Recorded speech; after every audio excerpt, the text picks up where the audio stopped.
The humidity of the New Orleans chapel wasn't what made Tammy sweat. It was the silence, the suffocating, heavy silence following Andy's laughter. She stood frozen in her $5,000 gown, clutching a bouquet of wilting white roses, while Andy spoke directly to the camera phone held by his best man. "Look at her," Andy sneered, wiping sweat from his forehead with a silk handkerchief. "Did you really think I'd marry a whale like you? This whole thing was just a cover to move the cash, babe. You were just heavy inventory." The live stream comment section was scrolling frantically on the screen behind him, a blur of cruel emojis and mockery. 300 guests sat frozen, phones raised like weapons, recording her absolute destruction. Tammy felt the floor sway beneath her heels. It wasn't just heartbreak, it was financial ruin. She had signed everything over to him for this business merger of a marriage, trusting him with her life savings. "Andy, please," she whispered, her voice cracking. "My family is watching." "Let them watch," Andy barked, turning his back on her. "I'm done with." The heavy oak doors of the chapel smashed open, the sound echoing like a gunshot. The humid, sticky air of the sanctuary was instantly sliced by a chill that seemed to roll in from the vestibule. A man stepped through the threshold. He wasn't a guest. He was a storm cut from the sharpest silk. 6 feet of lethal elegance in a bespoke black suit that cost more than the entire venue, he moved with a terrifying stillness. He didn't look at the screaming guests. He didn't look at the cameras. His dark, abyssal eyes were locked entirely on Andy. Andy stopped laughing. The color drained from his face, leaving him pasty and trembling. He dropped the microphone, the feedback screeching through the room. "Mr. Kim," Andy stammered, his arrogance dissolving into pure terror. I have the money. It's coming. The transfer is just stuck." The stranger moved down the aisle with the silent grace of a predator. He stepped over the dropped microphone and stopped inches from the altar, looming over the cowering groom. "You don't have the money, Andy," the man said. His voice was low, smooth like velvet wrapped around a razor blade. "You gambled my loan on a shell company that went bust this morning." The stranger turned his gaze to Tammy. Up close, he was terrifyingly beautiful, with a faint scar slicing through his left eyebrow. He looked at her not with pity, but with cold calculation. He scanned her curves, her terrified eyes, and her clenched fists.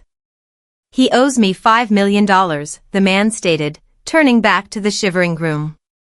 "He can't pay. So, I'm taking the bride." "What?" Tammy gasped, shrinking back against the altar railing. The man extended a hand. It was a command, not an offer. "Collateral, Tammy. You come with me, or you go down with him." The leather seat smelled of bergamot and old money. Tammy sat rigid, the tulle of her wedding dress spilling over the pristine cream upholstery like a grotesque, deflated meringue.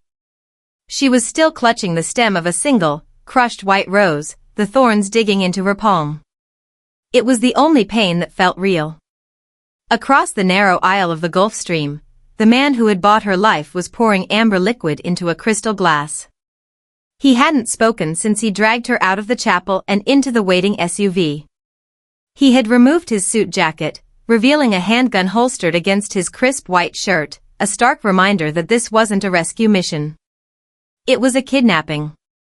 Tammy's mind raced, calculating odds like she did with spreadsheets. She was 30,000 feet in the air with a man who commanded more fear than the police. Survival probability was hovering near zero. "Drink?" His voice cut through the drone of the engines. He didn't look up from the whiskey. "I don't drink with murderers," she stammered, surprised her voice worked at all. He finally looked at her. A faint, humorless amusement curled his lip. "I haven't murdered anyone today. Andy is still breathing. Unfortunately." "What do you want with me?" she demanded, hugging her arms around her chest, trying to shield herself from his gaze. "If you think I'm going to do anything for you, you can just open the door and push me out now." "Relax, Tammy. He took a slow sip, his eyes raking over her not with lust, but with clinical detachment. I don't force women. And I don't kill them. That's bad for business. He set the glass down and reached into a leather briefcase by his feet. He pulled out a thick, black folder and slid it across the mahogany table. It hit her tray table with a heavy thud. Open it.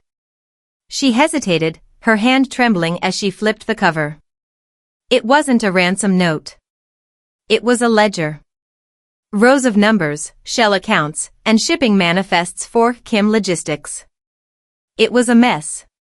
My organization moves millions through 6 ports, Eun Woo said, leaning forward, the predator closing in. For the last 6 months, the numbers haven't added up. Someone is bleeding me dry from the inside. Tammy's eyes scanned the columns. It was instinct. The terror receded slightly, replaced by the familiar, logical comfort of arithmetic. She saw the pattern in seconds. You have a discrepancy in the shipping manifests versus the invoices, she murmured, tracing a line with a shaking finger. Here. And here. The weight doesn't match the declared value. This isn't just theft. It's structured embezzlement. Whoever is doing this knows your system better than you do. Exactly, Eun Woo said, his voice dropping an octave, intense and satisfied. I have soldiers, hitmen, and corrupt politicians. But I don't have anyone I can trust with the math. You were the top forensic accountant at your firm before Andy convinced you to quit. He leaned back, watching her like a hawk watching a mouse solve a maze. I don't need a wife, Tammy. I need a calculator. Fix my books, find the rat, and you earn your freedom. The glass-walled conference room on the 45th floor of the Kim Tower was colder than the morgue, and filled with men who looked like they filled coffins for a living. Tammy sat at the head of the obsidian table, surrounded by stacks of ledgers and tablets. She was wearing a borrowed, oversized white button-down shirt that she had cinched at the waist, sleeves rolled up to her elbows. She looked less like a bride now and more like an executioner. 3 of Eun Woo's lieutenants sat opposite her. They were heavy-set men with scars and expensive watches, looking at her with a mix of boredom and disdain. They thought she was a pet. A toy the boss had brought home from the south. Lady, look, the man on the left, a burly enforcer named Kong, sighed, tapping a thick finger on the table. The shrinking margins in the West Coast distribution are just overhead. Gas prices, unions. It's normal. Tammy didn't look up. Her eyes were darting between 2 tablets, her mind reconstructing the flow of digital cash like a spider sensing vibrations on a web. She tapped a final calculation, the screen flashing green, then slowly raised her head. It's not overhead, she said, her voice steady. And it's not normal. Kong scoffed. You think you know the shipping business better than us because you can use a calculator? I know that fuel costs only rose 4% last quarter, Tammy said, sliding the tablet across the slick surface. It stopped exactly in front of Kong. But your overhead expenses for the Chicago dock jumped 18%. Specifically, under maintenance and repair. You've been billing for engine overhauls on ships that haven't docked in 6 months. The room went deadly silent. Kang's face flushed a deep, ugly red. That's a clerical error. That's $1 million a month, Tammy corrected, leaning forward. Her insecurity about her body, her ruined wedding, her fear, it all evaporated when she looked at the numbers. The numbers made sense. The numbers were where she had power. You're not losing money to inflation, gentlemen. You're losing it to a ghost payroll. Someone is siphoning cash through the maintenance department and burying it in shell companies. She slammed the physical ledger shut, the sound echoing like a gunshot. Stop treating me like a guest. If I don't find this money, the boss loses his empire. If he loses his empire, you all lose your heads. So sit down, shut up, and give me the access codes for the Cayman accounts. Now. Kang opened his mouth to argue, but his eyes flicked to the corner of the room. Eun Woo was leaning against the back wall, almost invisible in the shadows. He had a cigarette unlit in his hand, his dark eyes fixed on Tammy. He wasn't looking at her curves or the way the oversized shirt hung off her shoulder. He was looking at her ferocity. For the first time, the predator wasn't looking at prey, he was recognizing another predator. Eun Woo pushed off the wall, walking slowly into the light. "You heard her," he said softly, the menace in his voice absolute. "Give the lady the codes." The box on the bed was velvet, black, and ominous. Tammy stared at it as if it contained a severed head. "Put it on," Eun Woo said from the doorway. He was already dressed in a tuxedo that made him look like a dark prince of the city. "Tonight isn't about accounting. It's about bait." Tammy opened the box. Inside lay a gown of deep, liquid emerald silk. It wasn't the shapeless sacques she usually wore to hide her figure. It was structured, corseted, and daringly cut. "I can't wear this," she whispered, touching the fabric. It will show everything." "That's the point," Eun Woo said, stepping into the room. He didn't offer empty platitudes about inner beauty. He walked behind her, his voice low near her ear. "They expect me to be weak because of the rumors Andy spread. They expect a victim. Show them a queen. Your curves aren't a flaw, Tammy. In a room full of stick-thin socialites, you are the only thing that looks real." When she stepped out of the bathroom 20 minutes later, the silence in the room was heavy. The dress hugged her waist and flared at her hips, the emerald color making her dark skin glow under the penthouse lights. Eun Woo stopped checking his watch. His eyes darkened, tracing the line of her neck. "Perfect," he murmured. "Now, let's go catch a rat." The gala was held in the Grand Hall of the Art Institute, a cavern of marble and whispered threats. As they entered, the air shifted. Heads turned. Tammy felt the familiar prickle of judgment, but Eun Woo's hand was warm and firm on the small of her back, grounding her. They hadn't been there 10 minutes when Jacob Snakes materialized. The rival boss was older, with silver hair and a smile that didn't reach his cold, dead eyes. He held a champagne flute like a weapon. "Eun Woo," Jacob drawled, his gaze sliding over Tammy with open disgust. "I heard you picked up Andy's leftovers, but I didn't realize you were charging by the pound. Did you bring her to eat the buffet or to serve as a flotation device?" The circle of elites nearby tittered nervously. Tammy felt the heat rise in her cheeks, her old shame clawing at her throat. She looked down, waiting for Eun Woo to laugh or walk away. Instead, the air around them froze. Eun Woo didn't raise his voice.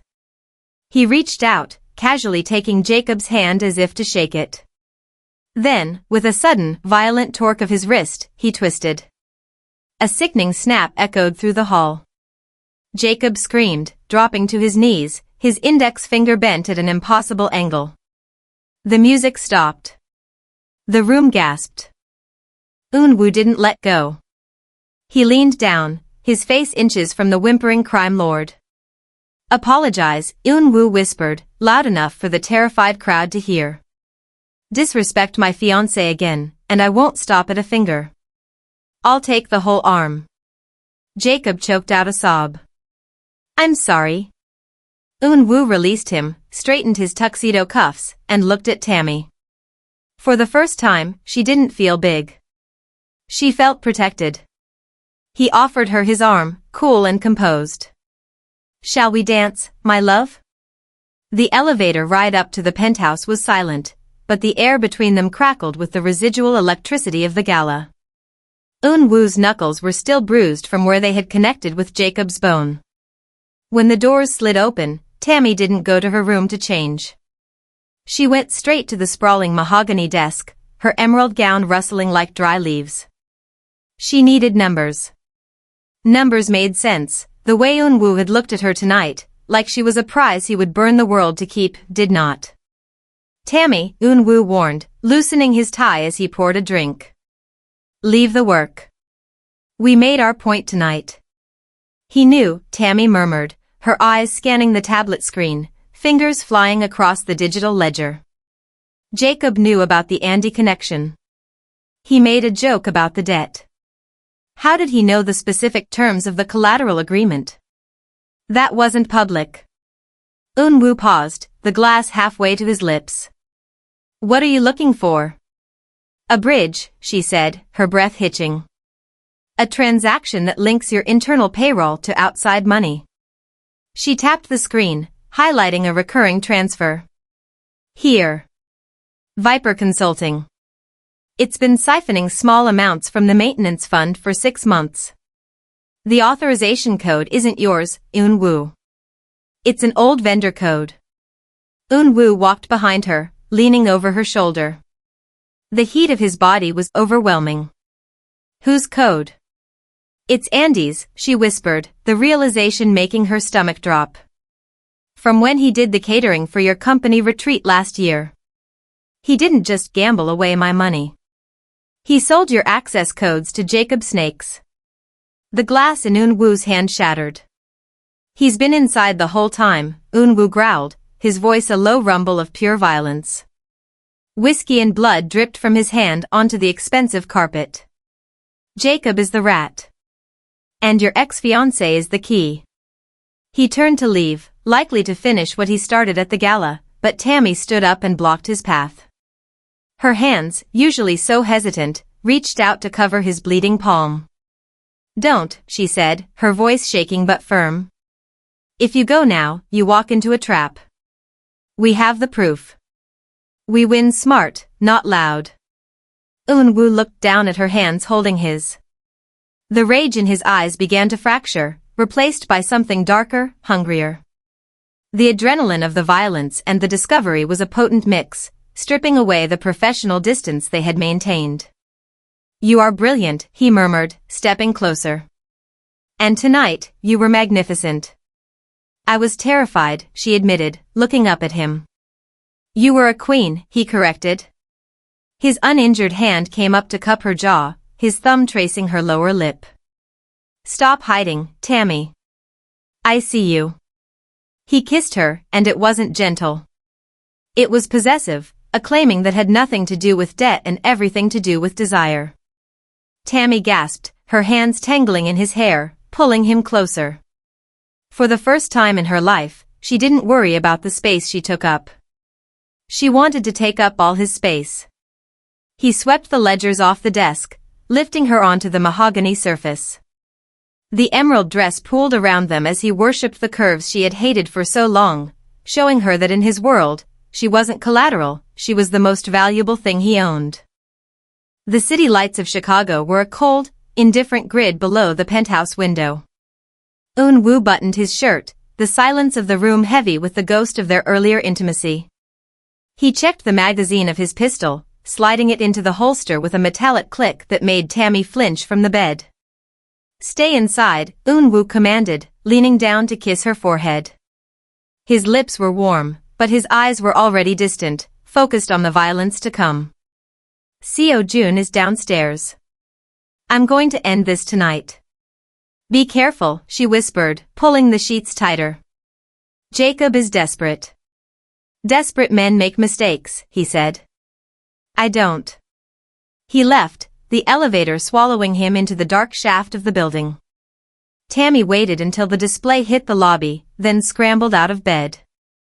She couldn't sleep. She needed to close the loop she had found earlier. She sat at the mahogany desk, the glow of the monitors illuminating her face. She pulled up the security protocols, her fingers flying across the keyboard to purge the Viper Consulting access. She highlighted the account, ready to hit delete, when her blood ran cold. Status, active. Current session, lobby elevator. No, she breathed. The realization hit her like a physical blow. In the rush of the audit, the gala, and the overwhelming heat of the night with Eun Woo, she had flagged the account but hadn't revoked the credentials. She had left the back door unlocked. And Eun Woo wasn't downstairs.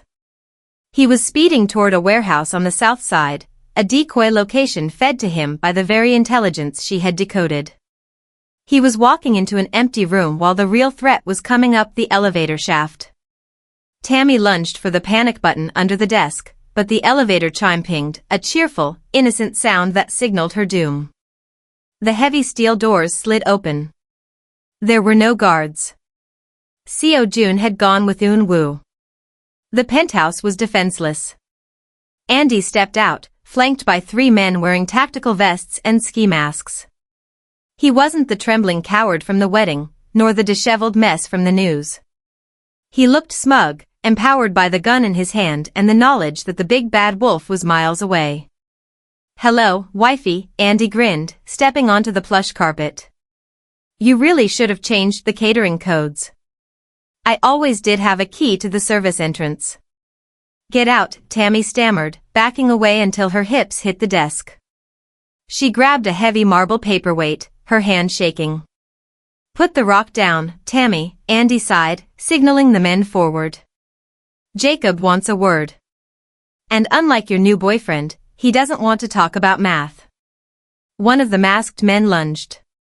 Tammy swung the marble, connecting with a shoulder, but the second man backhanded her across the face. The world spun into darkness as she hit the floor. The last thing she heard was Andy's laugh and the vibration of her phone on the desk, Eun Woo calling, "Too late." The smell of rust and freezing lake water acted like smelling salts, jerking Tammy back to consciousness. Her head throbbed in rhythm with the sleet hammering against the corrugated metal roof. She was zip-tied to a steel chair in the center of a cavernous, dimly lit warehouse. Her breath misted in the frigid air, the emerald dress offering zero protection against the Chicago winter. "Look who's finally awake," Andy's voice echoed, grating and smug. He was pacing in front of her, spinning his pistol like a toy. "I have to admit, babe, you clean up nice. Eun Woo really spent a fortune on you. Shame it's going to waste." "Andy," Tammy rasped, her jaw aching from where she'd been struck. "You don't know what you've done. He's going to kill you. He's busy chasing ghosts on the south side." Andy laughed, a high, nervous sound. "I outsmarted him." "Me? The guy you thought was a loser. I walked right into his fortress using the keys you left for me." "Enough," a cold voice cut through Andy's gloating. Jacob Snake stepped out of the shadows. He didn't look triumphant, he looked annoyed. He checked his watch, then glared at Tammy. "The girl isn't leverage, Andy. She's a liability." She decoded the ledger. "She knows where the money went. So? We ransom her," Andy argued, his confidence faltering. "There is no ransom," Jacob snapped. "Eun Woo doesn't negotiate for damaged goods. And she's the only witness who can tie the embezzlement to my accounts. We bury her, we bury the evidence." Tammy's blood ran cold. She wasn't a hostage, she was a loose end. A heavy metal door groaned open, and 2 thugs dragged a body inside, dumping it onto the concrete floor. "Found this one trying to hotwire a car in the garage to follow us," one of the thugs grunted. He put up a fight. It was Seo Jun. Eun Woo's loyalist was a mess of blood and bruises, his left leg dragging at an unnatural angle. He had evidently realized the trap too late, doubled back, and tried to intercept them alone. He groaned, lifting his head to look at Tammy. One eye swollen shut. "Sorry, ma'am," Seo Jun wheezed, coughing up blood. "Too many."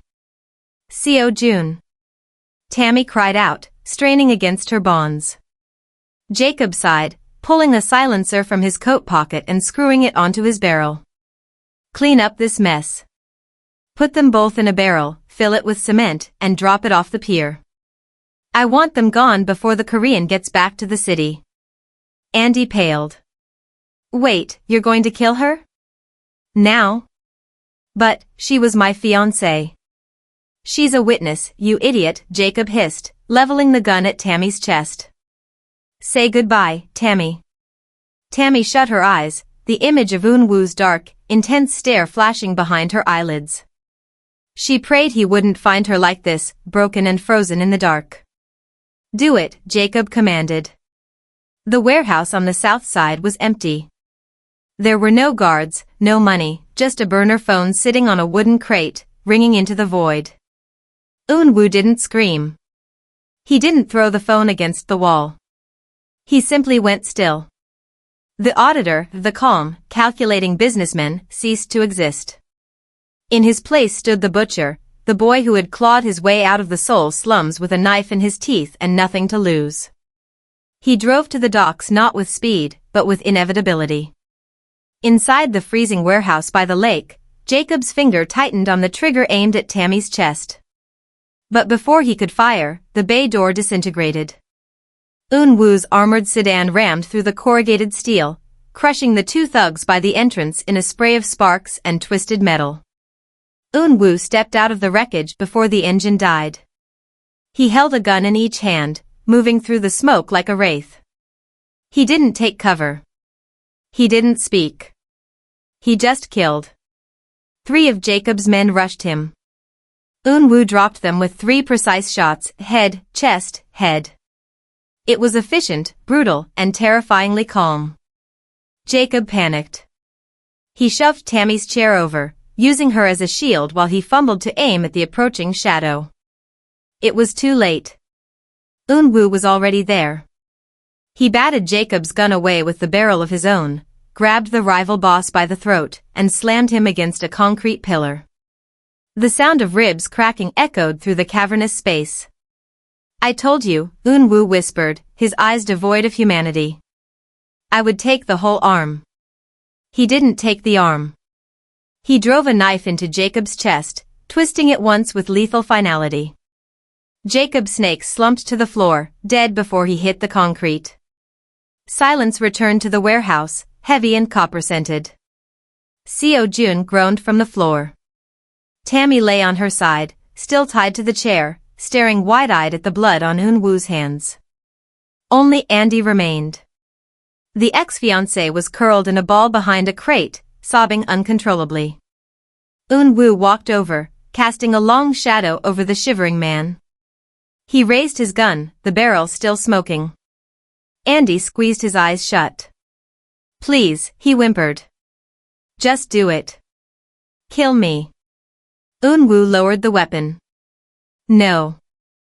He reached into his jacket and tossed a flash drive onto Andy's chest. "That drive contains proof of every dollar you stole, every tax you evaded, and every partner you betrayed. I already sent a copy to the FBI. The sirens you hear? They're for you." Eun Woo leaned down, his voice cold. "Death is too easy, Andy. You're going to federal prison. You'll be poor, locked in a cage, and forgotten. That is your life now." Turning his back on the sobbing man, Eun Woo walked to Tammy. The monster faded, and the man returned. He holstered his weapons and knelt, cutting her zip ties with trembling hands. "I've got you," he breathed, pulling her against his blood-stained shirt. "I've got you." The wind off the East China Sea tasted of salt and tangerine blossoms, a world away from the metallic tang of the Chicago docks. Tammy stood on the terrace of her seaside shop, wiping flour from her hands onto a linen apron. Behind her, the aroma of red bean buns mingled with the faint hum of a server cooling in the back office. Tammy's patisserie and consulting was an odd mix, but it was hers. In the morning, she baked the pastries she had always dreamed of. In the afternoon, she remotely audited forensic files for high-end clients, ensuring no one else fell victim to hidden ledgers. She leaned against the railing, watching the pink petals of the cherry blossom trees drift onto the black volcanic rock of the Jeju coast. She wasn't hiding in baggy clothes anymore. She wore a yellow sundress that hugged the curves she had learned to love, her skin glowing in the South Korean sun. "You're staring again." Tammy turned to see Eun Woo walking up the path from the beach. He looked different, younger, lighter. The bespoke black suits were gone, replaced by loose linen trousers and a white shirt with the sleeves rolled up. The scar on his brow was fading, no longer a mark of the butcher, but just a memory of a life he had buried. "I'm not staring," she smiled, though she absolutely was. "I'm auditing my assets." Eun Woo laughed, a real, rich sound that still surprised her. He stepped onto the terrace, sliding his arms around her waist and pulling her flush against him. Seo Jun called. He's complaining about the Chicago winter. Apparently, running the logistics empire is harder than being a bodyguard.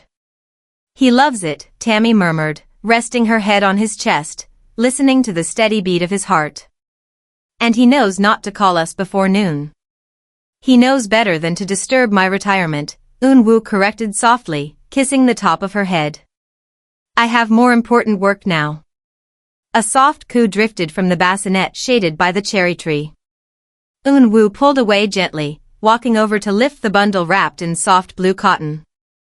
Their son, barely 3 months old, blinked up at him with Tammy's expressive eyes and Eun Woo's dark intensity.